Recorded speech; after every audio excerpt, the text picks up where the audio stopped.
All right, for this lab, we are going to experimentally determine the molar mass of a volatile liquid. Remember, the term volatile means vaporizes easily. So we're gonna start with an ornament bulb, and we're gonna put a cork in it and get its mass. Then we're going to add 5 milliliters, give or take, of our volatile liquid, and then we're going to put an aluminum cap. The reason why we're using an aluminum cap is because it has little pinholes and it will allow excess pressure to bleed out, and we're gonna need to do that. So the amount of liquid here does not matter. It doesn't have to be, it could be 4.5, it could be 6. We just need enough liquid in there so that when it vaporizes, we are able to fill the bulb with vapor. All right, so then we're going to get a boiling water bath going with a thermometer to monitor its temperature, and we are going to set the bulb in the beaker, and that the heat will vaporize the liquid in the bulb.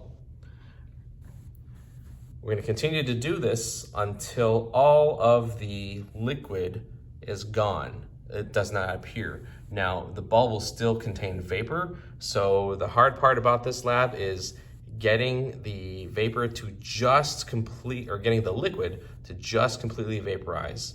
And then noticing right when that happens, at that point, we take the bulb out, we remove the aluminum cap, and we replace it with a cork. The cork will be a better fit, a better seal, and make sure that all of the vapor stays in the bulb.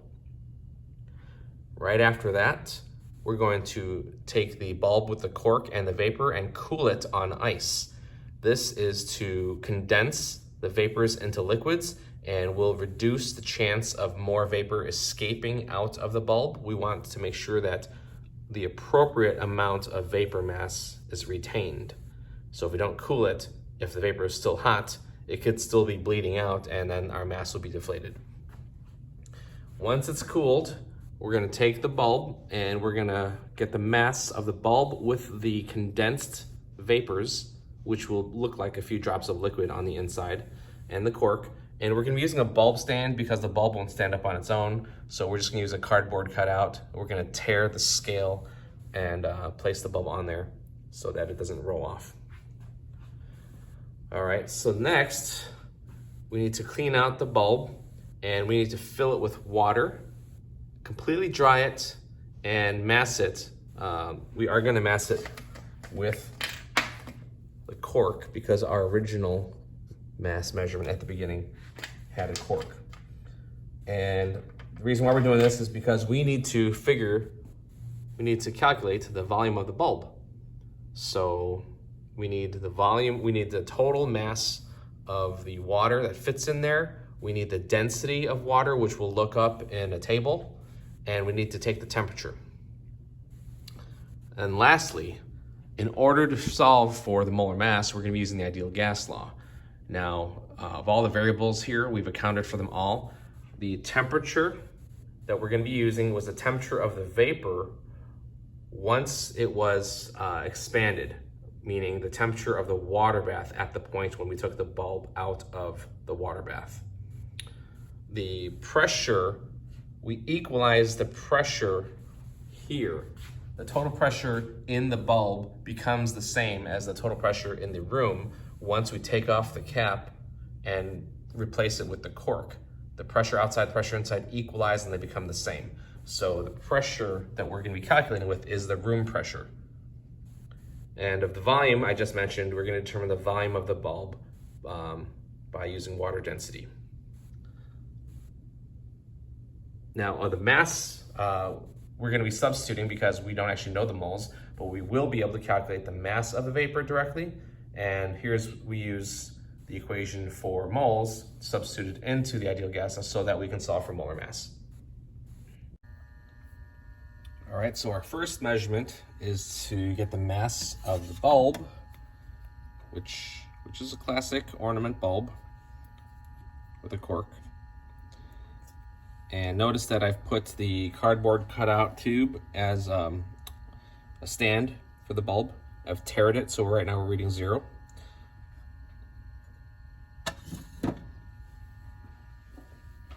So our mass of the bulb and the cork, 16.829 grams.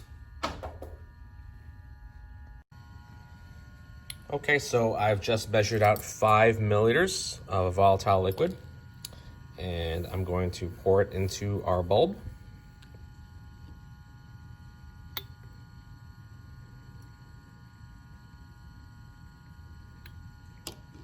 And I'm going to cork it. Oh, nope, not corking, just kidding. I'm going to use the aluminum cap.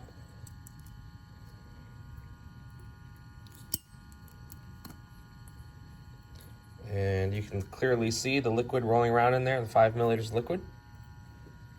Okay, next we're going to put this in our water bath. Okay, at this point, I've got my water temperature up. It's almost at boiling. It's about 96 degrees, but the temperature in here right now does not matter. It's the temperature of the bulb once all the vapor, or once all the liquid is turned into vapor. So what I'm going to do is I'm going to take our bulb, I'm going to use a glass stirring rod, and that's going to help add stability and prevent the bulb from turning over, which we don't want. And we're going to set it in.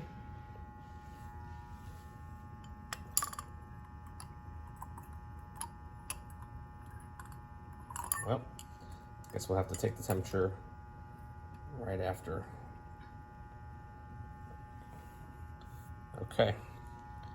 So, might be kind of hard to see, but right now there's still liquid in the bulb, and I'm just going to keep an eye on that. And this may need to be time-lapsed, but that's okay.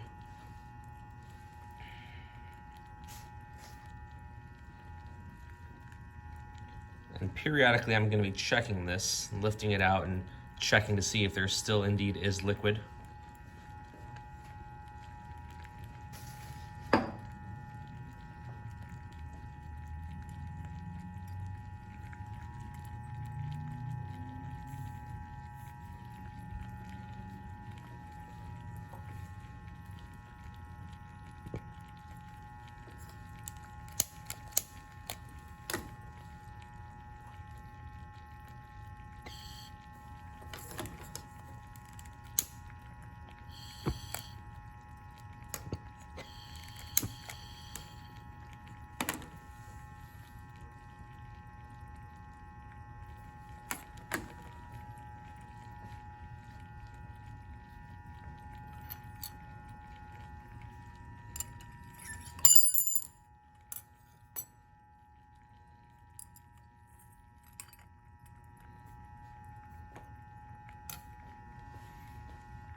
So there is just a tiny bit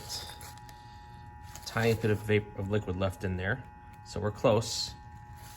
I'm going to shut off the heat because we have to be careful here. Get my ice bath ready.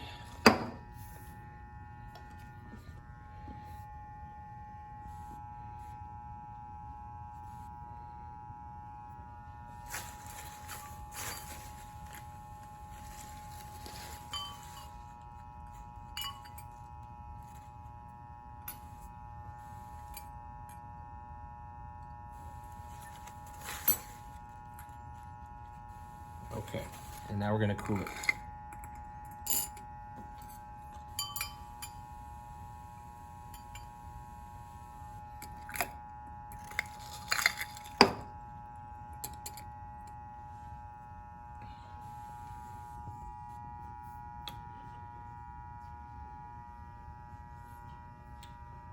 The temperature of the ice bath, or of the water bath,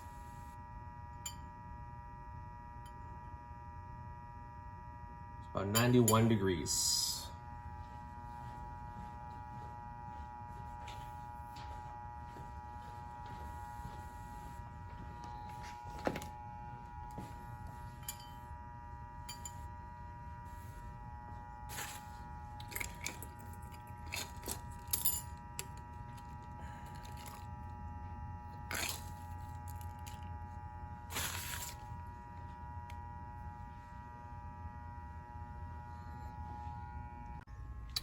All right, so now that we have cooled and condensed the vapor, you can kind of see the vapor in there.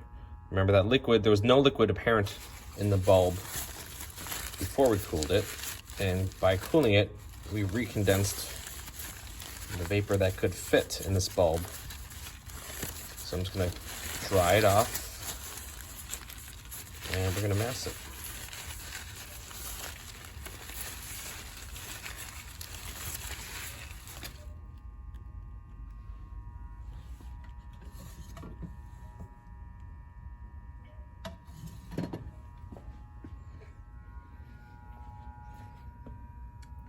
So we're looking at a mass of 17.194 grams. Okay, so I've cleaned out the inside of the bulb and given it an acetone wash so it's perfectly dry inside. So now I'm going to fill this with water and we're going to take its mass and then we're going to be able to calculate the volume.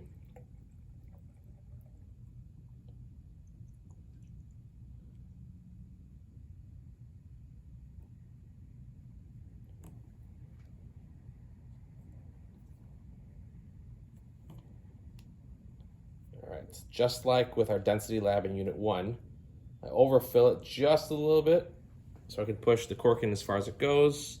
We'll dry off the outside and then we'll mass it.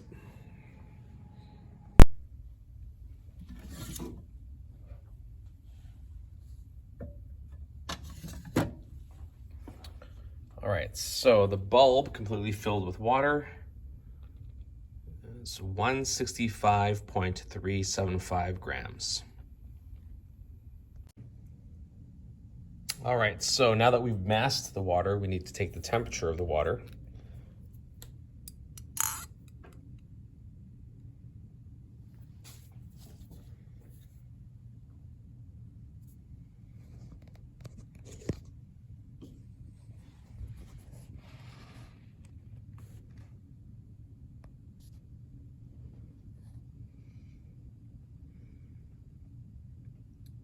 So we're looking at just under